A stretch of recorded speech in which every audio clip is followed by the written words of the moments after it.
KIC icon Okay. on your shortcut, right? So that's what you'll use to launch software. Alternately, you can go into, let's say your icon somehow gets removed. You can go into your File Explorer, and under the C drive, you'll find your KIC Profiling Software 2G. Okay, and then under that, you'll find. I'll scroll down. I like to sort by type. Kind of groups everything together, and I'll scroll down, and I'll have looking for that KIC host. That's the main application right there. So again, if this ever somehow gets removed, accidentally or whatever, you can go into here, KIC host, and then you can click on it just like any Windows function, and you can create a new shortcut wherever you want to, desktop, taskbar, whatever. Okay? So click on our shortcut, and it launches the KIC software. You see a second KIC logo there, and we start off on what we call the main screen. Okay, and the main screen is supposed to be organized in progression from left to right, like a profile in the background, from starting from scratch. Your configuration, we call it global settings, and for every function you have, you can float the mouse cursor on top, and it shows you, gives you a clue. They call it a tooltip as to what that icon does. Okay, so then you go in and configure your software. Pretty basic. Units of measure. I always recommend, to follow what the equipment's doing. So if you have a reflow oven, in this case a wave solder machine, can't always do it. I know reflows that do inches per minute, centimeters per minute. Some of the old waves will do feet per minute, things like that. So you can't always, set it for everything, but you can go back in here and change it to match whatever setup you're doing, right? And then change it back later on if you need to. Okay? So you got your units of measure. And again, a lot of people in the industry will, especially on the reflow side, will work in Celsius. If you guys want to work in Fahrenheit, you can do that too. Yeah, I think this machine's in Fahrenheit. Yeah, typically the waves will do Fahrenheit, right? So we'll just leave it set up for the wave for now, okay? And then product start temperature. So KIC is unique in that we use what we call an air TC. What that allows us to do is several things. It allows us to do an easier setup so we don't have to map out every single thermocouple on the board. It also allows us to look at the thermal dynamics, thermal characteristics in the process, and enables us to do a more accurate prediction algorithm. Because unlike our competitors, we've been doing prediction capability. We were the first ones to have it, and we've had it decades before our competitors. And we improved it, but one of the improvements we made is that air TC. So that air TC is out there and reading that unbiased temperature, that air temperature. It allows the software code behind the scenes to do a more accurate prediction if you guys want to use that feature. So you can make optimization improvements to your profile. Okay, and then along with that, we also do a temperature trigger start. So you don't press a button and start recording temperatures. We set a trigger. In this case, we have 88 Fahrenheit. Set a trigger, and so if you're getting ready for a profile, whichever, and you get distracted, or you don't sit there and start recording room temperature until you realize, oh, I either got to start over, or I got this big old long line of room temperature on my profile graph. It'll start when you tell it to start. So if you get distracted or something breaks and you have to redo it, and that there's a delay between your actual profile start, it'll sit there and wait, reading room temperature until you actually put it in the process. So that's another benefit. Okay? All right, and let's go ahead now and establish communication with our profiling device. So we have here the interface, the USB interface cable.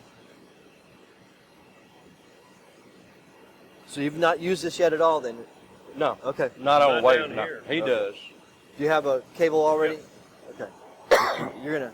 This is his, and you got yours. Yeah, he's gonna leave it. Okay, We're gonna leave gotcha. that one here. I got you.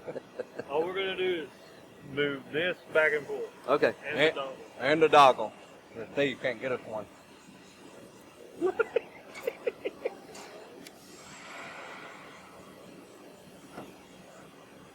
I always say anything's possible with time and money.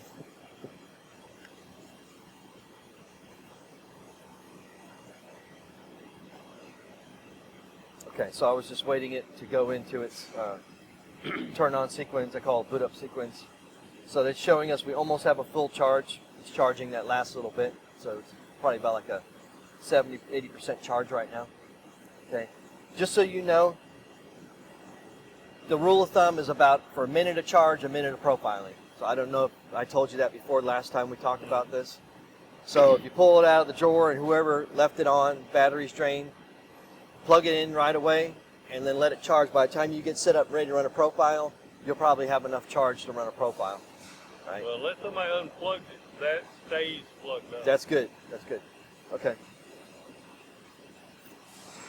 All right. So we can see that it already detected it. So it's showing here SBS detected. It's a data logger.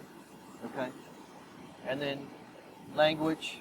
And then if we want to use engineering password and copy the data, we can. We can go into that later if you guys want to use that. Okay?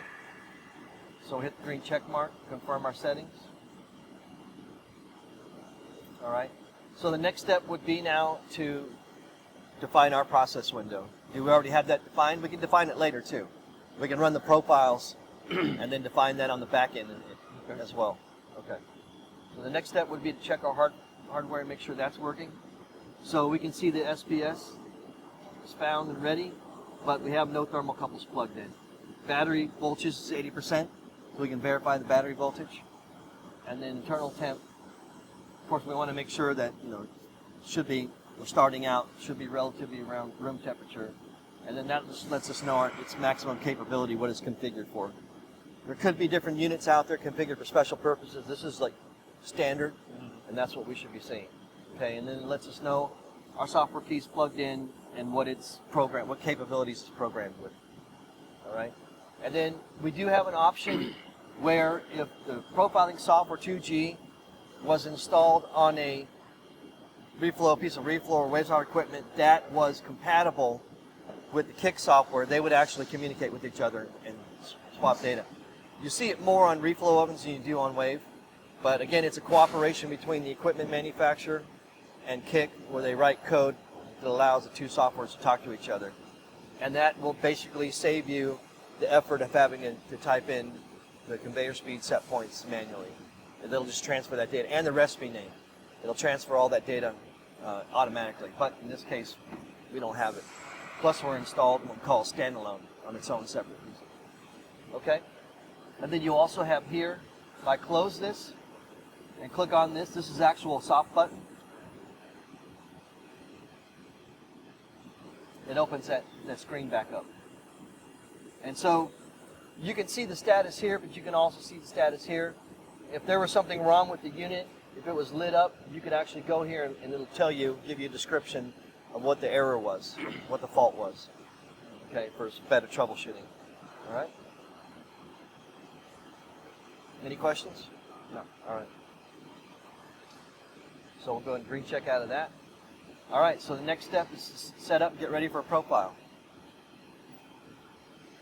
So I'm assuming we want to run this first? Yeah, No, whatever not you feel necessarily? best. Okay. I would like to go through setup of, and I think we did this last time when the old wave machine was here, but I'd like to go through and set up this with you again as well, and get that, at least get that set up and get it ready. If we want to run a profile, we can, because then we'll be able to use the carrier and everything together.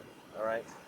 But I assume that we have to thermocouple up a board to get ready, right? Okay. So let's do this. Let's go through, for recording purposes, how to configure this and get ready for profiling, and then we'll take a break and we'll set up the profile board, and then we'll resume. Okay? All right. We've got your mold. We've got to have something. Oh, the cover. Okay. You want to pause now or continue? Go ahead. All right.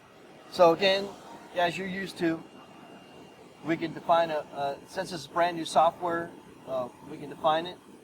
Do you have profile from the previous software that you want to carry over? Or is this, we're starting from scratch? This is from Okay. scratch. So go ahead and enter the product name as you know it. So it's highlighted blue. Now you can type in